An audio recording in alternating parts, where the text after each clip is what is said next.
Tepat pada hari ini, beberapa tahun lalu terjadi pengkhianatan terbesar bagi negara Indonesia, yaitu pengkhianatan G30 SPKI.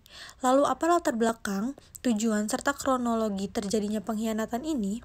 Berikut merupakan uraian G30 SPKI, dimulai dengan latar belakang, tujuan, serta kronologi terjadinya. Gerakan 30 September PKI atau yang biasa disebut sebagai G30 SPKI merupakan suatu pengkhianatan yang paling besar yang terjadi pada bangsa Indonesia.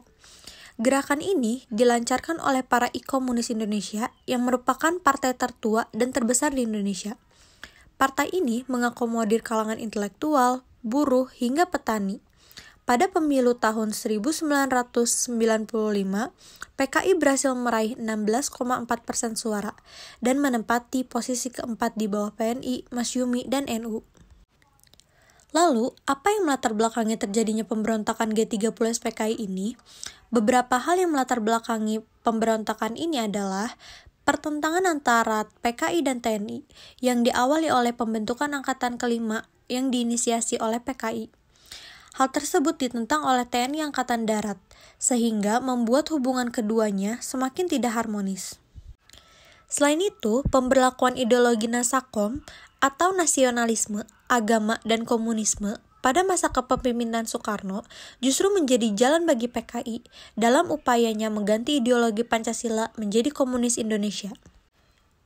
Dilihat dari tujuannya sendiri, pemberontakan ini semata-mata untuk menjadikan ideologi bangsa Indonesia dari ideologi Pancasila menjadi ideologi komunis. Berikut beberapa tujuan G30 SPKI ini menurut beberapa sumber. Pertama, menghamburkan NKRI dan menjadikannya sebagai negara komunis. Kedua, menyingkirkan TNI Angkatan Darat dan merebut kekuasaan pemerintah.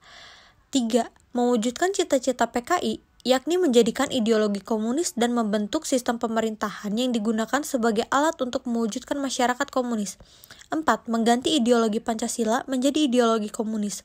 Kelima, kudeta yang dilakukan kepada Presiden Soekarno tak lepas dari rangkaian kegiatan komunisme internasional. Setelah mengetahui latar belakang dan tujuan dari G30 SPKI ini, lantas bagaimana kronologi kejadiannya?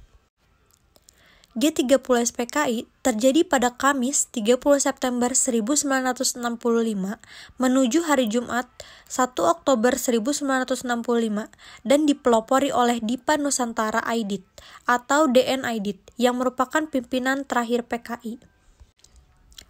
Dikutip dari buku Api Sejarah 2 oleh Ahmad Mansur Suryanegara, menurut Arnold C. Bregman, DN Aidit mendukung konsep Khrushchev, yakni if everything depends on the communists, we will follow the peaceful way.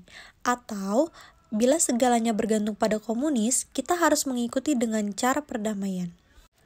Pandangan itu disebut bertentangan dengan konsep Mao Zedong dan Stalin yang secara terbuka menyatakan bahwa komunis dikembangkan hanya dengan melalui perang. Gerakan pemberontakan yang dilakukan oleh PKI mengincar perwira tinggi TNI AD Indonesia. 3 dari 6 orang yang menjadi target langsung dibunuh di kediamannya, sedangkan lainnya diculik dan dibawa menuju lubang buaya.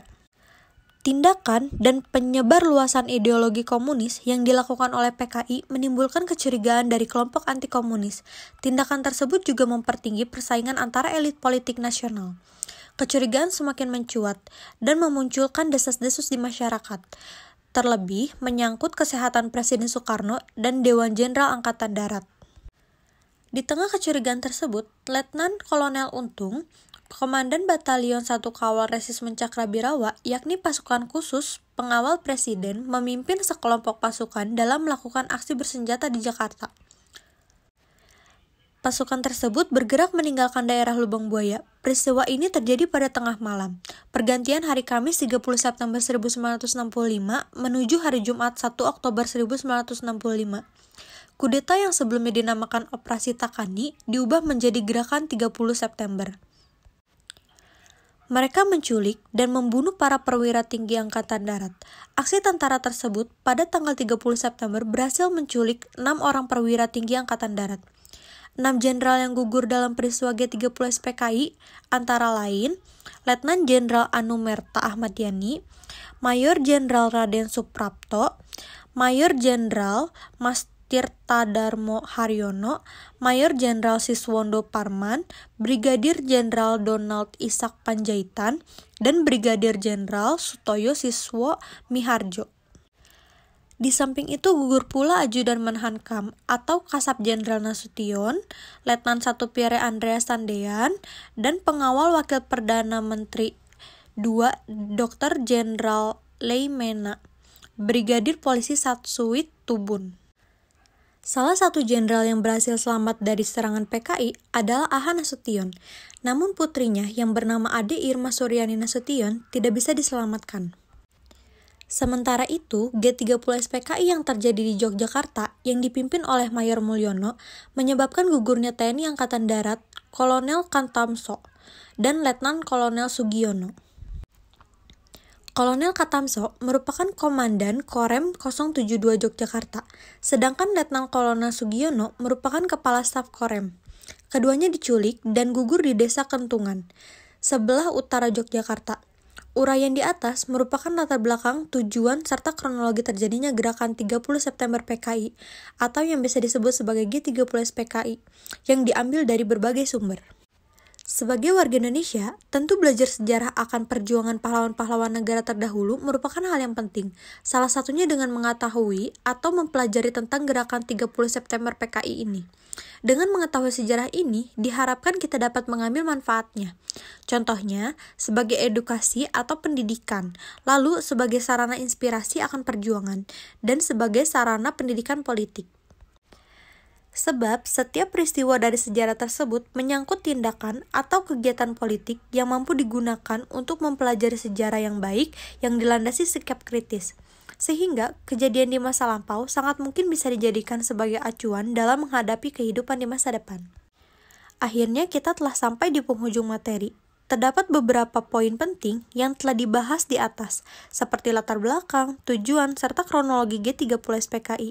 Demikian kiranya yang dapat disampaikan. Untuk segala kekurangan dan kesalahan dalam penulisan atau ada sesuatu hal yang keliru dalam penjelasan, mohon dimaafkan.